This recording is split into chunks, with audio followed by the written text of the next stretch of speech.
Okay, we're here with Indiana State linebacker Connor Underwood. Connor, first of all, let's talk about the Illinois State game this week. Tough opponent, a team you know a lot about, of course. Your brother played there last year. Your family has a background there, but it's always got to be fun. And you know they're a tough team. Tell me what the challenge is with them this Saturday. Yeah, I think they're ranked 15th right now. They're a real good team coming off their undefeated now. They're 4-0, and we know that. We're trying to prepare for them. They have an athletic quarterback that can run.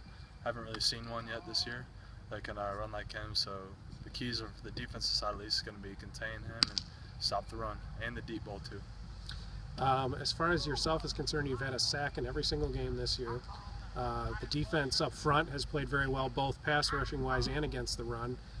Your role in that, you know, just talk about that. And you know, obviously, I'm sure you defer a little bit to your teammates, but just talk to me about the role you've been on and what's kind of, you know, made it so consistent over the course of the game so far. Yeah, I mean, we have great defensive coaches that put us in great positions and understand the offense that we go into every week. Our game plan is great, and yeah, really having a lot of other good players on the D line and the safeties and secondary, especially a couple of them were coverage sacks in the games where they would cover the people long enough so we could get to the quarterback. And pretty much it's not just me, it's an all-around team effort that are allowing all the sacks and stopping the run.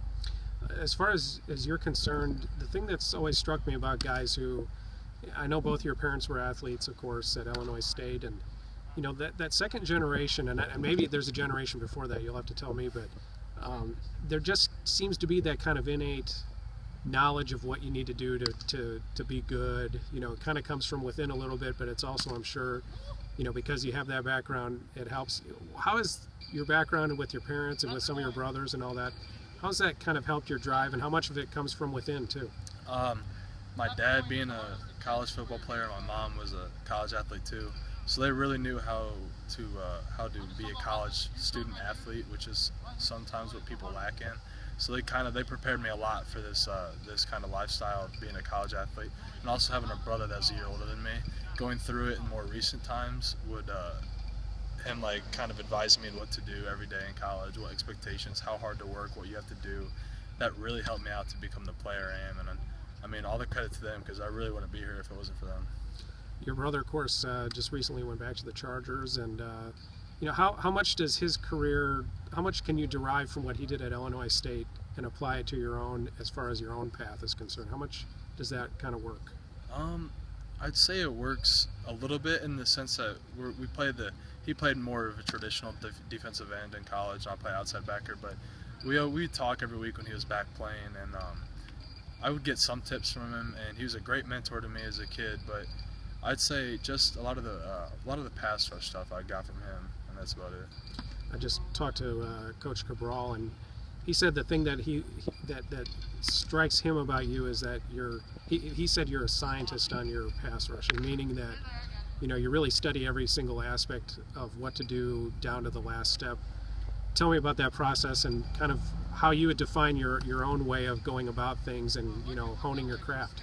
My way of going about it is kind of you don't have to be the biggest or the fastest or the strongest to be a great player in this conference of this league, but you really just, it's got to be film study. It's got to be study of your opponents every single week, week in and week out, and that's something that I really take pride in. And also out here during camp every day after practice, just working on certain pass rush moves to make sure they're down to perfection, working on my hands, working on my feet, and that's pretty much what I've been accomplishing this past couple months. Coach Sanford was very praiseworthy, as he should be, given the way he performed. But one thing he said is that to, you know, really be a complete player is to give you some more opportunities in pass coverage, because that's probably where you project eventually, you know, if you go into the next level. Is that a conversation they've had with you, and how much have you recognized that on your own a little bit? Yeah, I've been working on my pass coverage a lot this year, because last year we transitioned to a 4-3 defense where I would just play my hand in the dirt and I'd be a D-end going every play. 2 years ago I actually played, as a redshirt freshman, I played outside linebacker, and I kind of got away from the pass coverage last year a little bit. So picking that back up this year, I've gained about 20 pounds since my redshirt freshman year, so picking it back up at a new, it's kind of a similar position but a little bit different, so I've been having to work on my pass coverage stuff a lot more than my pass rush stuff recently to improve it. Do you think about what your career path is? You still got a ways to go. I mean, you got half of this season and next. How much is that on your mind? And you also strike me as the kind of guy who might respect the process too, and know that it's a week-to-week, game-to-game type of thing. Where are you kind of at on that right now? I try not to think too far in the future. I know that right now it is a week-to-week thing. I'm trying to get in, win every single one of these games every week. I've been trying to work in the off season. I had a good off season personally and with the team. We had a great off season, and it's kind of starting to reflect on the field. But I really haven't thought too much about the future. My brother, I like talking to him a lot about it, and I feel like if I can keep working the off season, that I'd have this conversation next year. All right, Connor, thanks a lot.